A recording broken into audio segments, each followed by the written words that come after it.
الحمد للہ رب العالمین والصلاة والسلام علی سید المرسلین اما بعد فاعوذ باللہ من الشیطان الرجیم بسم اللہ الرحمن الرحیم۔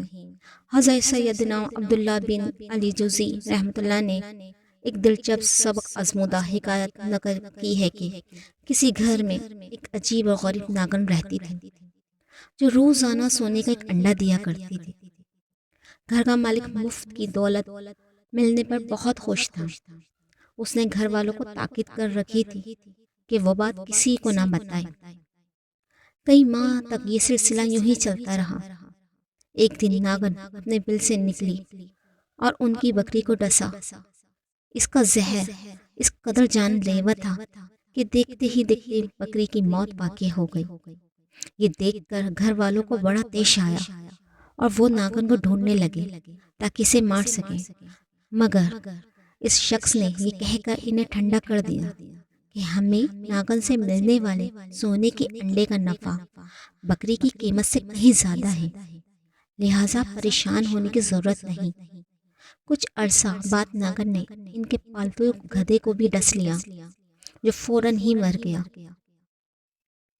اب تو وہ شخص بھی سخت گھبرایا، مگر لالچ کے مارے اس نے فوراً خود پر قابو پا لیا اور کہنے لگا، اس نے آج ہمارے دوسرے جانور کو مارا ہے، خیر کوئی بات نہیں، اس نے کسی انسان کو نقصان تو نہیں پہنچایا۔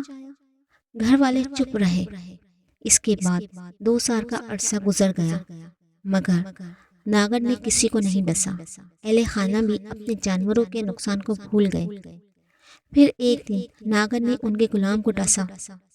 اس بے چارے نے مدد کے لیے اپنے مالک کو پکارا، مگر اس سے پہلے کہ مالک اس تک پہنچتا زہر کی وجہ سے غلام کا جسم پھٹ چکا تھا۔ اب وہ شخص بڑا پریشان ہو کر کہنے لگا، اس ناگن کا زہر تو بہت خطرناک ہے، اس نے جس کو ڈسا وہ فوراً موت کے گھاٹ اتر گیا ہے۔ اب کہیں یہ میرے گھر والوں کو بھی نقصان نہ پہنچائے۔ کہیں دن اس پریشانی میں گزر گئے۔ اس ناگن کا کیا کیا جائے؟ دولت کی حرص نے ایک بار پھر اس شخص کی آنکھوں پر پٹی باندھ دی اور اس نے یہ کہہ کر اپنے گھر والوں کو مطمئن کر دیا، اگرچہ اس ناگن کی وجہ سے ہمیں نقصان ہو رہا ہے، مگر سونے کے انڈے بھی تو ملتے ہیں، لہٰذا ہمیں زیادہ پریشان نہیں ہونا چاہیے۔ کچھ ہی دنوں بعد ناگن نے اس کے بیٹے کو ڈس لیا۔ فوراً طبیب کو بلایا گیا، لیکن وہ بھی کچھ نہ کر سکا اور اس کی موت واقع ہو گئی۔ جوان بیٹے کی موت میاں بیوی پر بجلی بن کر گری اور وہ شخص غضبناک ہو کر کہنے لگا، اب میں اس ناگن کو زندہ نہیں چھوڑوں گا، مگر وہ ان کے ہاتھ نہ آئی۔ جب کافی عرصہ گزر گیا تو سونے کا انڈا نہ ملنے کی وجہ سے ان کی لالچی طبیعت میں بے چینی ہونے لگی۔ چنانچہ دونوں میاں بیوی ناگن کے بل کے پاس آئے، وہاں کی صفائی کی اور دھونی دے کر خوشبو مہکائی۔ یوں ناگن کو صلح کا پیغام دیا گیا۔ حیرت انگیز طور پر وہ واپسی آ گئی اور انہیں پھر سے سونے کا انڈا ملنے لگا۔ مال و دولت کی حرص نے انہیں اندھا کر دیا اور وہ اپنے بیٹے اور غلام کی موت کو بھی بھول گئے۔ پھر ایک دن ناگن نے اس کی زوجہ کو سوتے میں ڈس لیا۔ تھوڑے ہی دیر میں اس نے بھی جان دے دی۔ اب وہ لالچی شخص اکیلے رہ گیا تھا۔ اس نے ناگن والی بات اپنے بھائیوں اور دوستوں کو بتا ہی دی۔ سب نے یہی مشورہ دیا، تم نے بہت بڑی غلطی کی ہے، اب بھی وقت ہے، سنبھل جاؤ اور جتنی جلدی ہو سکے اس خطرناک ناگن کو مار ڈالو۔ اپنے گھر آ کر وہ شخص ناگن کو مارنے کے لیے گھاٹ لگا کر بیٹھ گیا۔ اچانک اسے ناگن کے بل کے قریب ایک قیمتی موتی نظر آیا، جسے دیکھ کر اس کی لالچی طبیعت خوش ہو گئی۔ دولت کی ہوس نے اسے سب کچھ بھلا دیا۔ وہ کہنے لگا، وقت طبیعتوں کو بدل دیتا ہے، یقیناً اس ناگن کی طبیعت بھی بدل گئی ہوگی، جس طرح یہ سونے کے انڈوں کے بجائے اب موتی دینے لگی ہے، اسی طرح اس کا زہر بھی ختم ہو گیا ہوگا۔ چنانچہ اب مجھے اس سے کوئی خطرہ نہیں۔ یہ سوچ کر اس نے ناگن کو مارنے کا ارادہ ترک کر دیا۔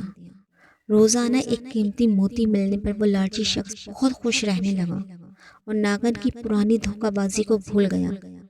ایک دن اس نے سارا سونا موتی برتن میں جمع کیے اور اس پر سر رکھ کر سو گیا۔ اسی رات ناگن نے اسے بھی ڈس لیا۔ جب اس کی چیخیں بلند ہوئیں تو آس پاس کے لوگ بھاگا بھاگ وہاں پہنچے اور اس سے کہنے لگے، تم نے اسے مارنے میں سستی کی اور لالچ میں آ کر اپنی جان داؤ پر لگا دی۔ لالچی شخص شرم کے مارے کچھ نہ بول سکا۔ سونے سے بھرا ہوا برتن اپنے رشتہ داروں اور دوستوں کے حوالے کیا اور کڑھاتے ہوئے بڑی مشکل سے کہا، آج کے دن میرے نزدیک اس مال کی کوئی قدر و قیمت نہیں، کیونکہ اب یہ دوسروں کا ہو جائے گا اور میں خالی ہاتھ اس دنیا سے چلا جاؤں گا۔ کچھ ہی دیر میں اس کا انتقال ہو گیا۔ مال و دولت کے حرص نے ہنستے بستے گھرانے کو اجاڑ کر رکھ دیا۔ یقیناً حرص کی نگاہ محدود ہوتی ہے، جو صرف وقتی فائدہ اٹھاتی ہے، جس کی وجہ سے وہ درست فیصلے کرنے میں ناکام رہتا ہے اور نقصان اٹھاتا ہے۔ دیکھے ہیں یہ دن اپنی ہی غفلت کی بدولت، سچ ہے کہ برے کا کام انجام برا ہے۔ صلو علی الحبیب۔